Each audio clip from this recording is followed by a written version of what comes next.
Bonjour, alors voici comment compléter votre auto-évaluation. Vous vous rendez dans Étapes, vous cliquez dans l'encadré sous les tâches qui dit compléter une auto-évaluation et vous êtes dans votre formulaire d'auto-évaluation. Il est à noter que ce qui est dans le formulaire va prépeupler le formulaire du superviseur.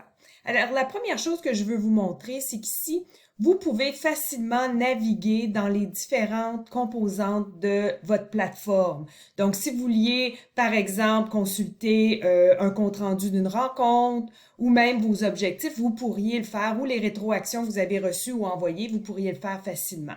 L'autre chose, c'est que vous pouvez aussi naviguer dans les appréciations de rendement antérieures. Ici, James en a pas, mais vous la retrouveriez là, vous cliquez, et là, ce qui arrive, c'est qu'il y a une fenêtre qui ouvre à côté, et là, vous pouvez naviguer les deux formulaires.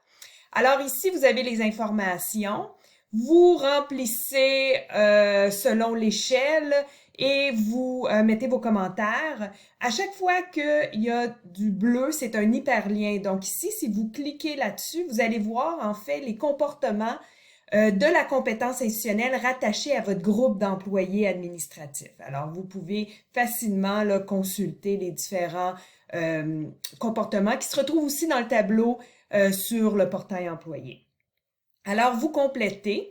Ici, dans les compétences spécifiques, on encourage dès le début de l'emploi, en fait, puis même au début, l'année passée, lorsque vous avez fait votre appréciation de rendement, de choisir 3, 4 compétences qui sont directement en lien avec votre emploi. Cette discussion-là, vous devez l'avoir avant d'entamer le processus pour que vous mettiez d'accord, vous et le superviseur, quelles seront les 4 compétences ou 3 compétences qui seront évaluées dans le processus. Donc, c'est important d'avoir cette discussion-là au préalable parce que, naturellement, les compétences, il faut qu'ils soient les mêmes dans l'auto-évaluation que celui du superviseur. En cliquant ici l'hyperlien, vous allez retrouver les 60, des 60 compétences, on a choisi celles qui étaient les plus pertinentes. Donc, vous pouvez choisir là, parmi celles-ci.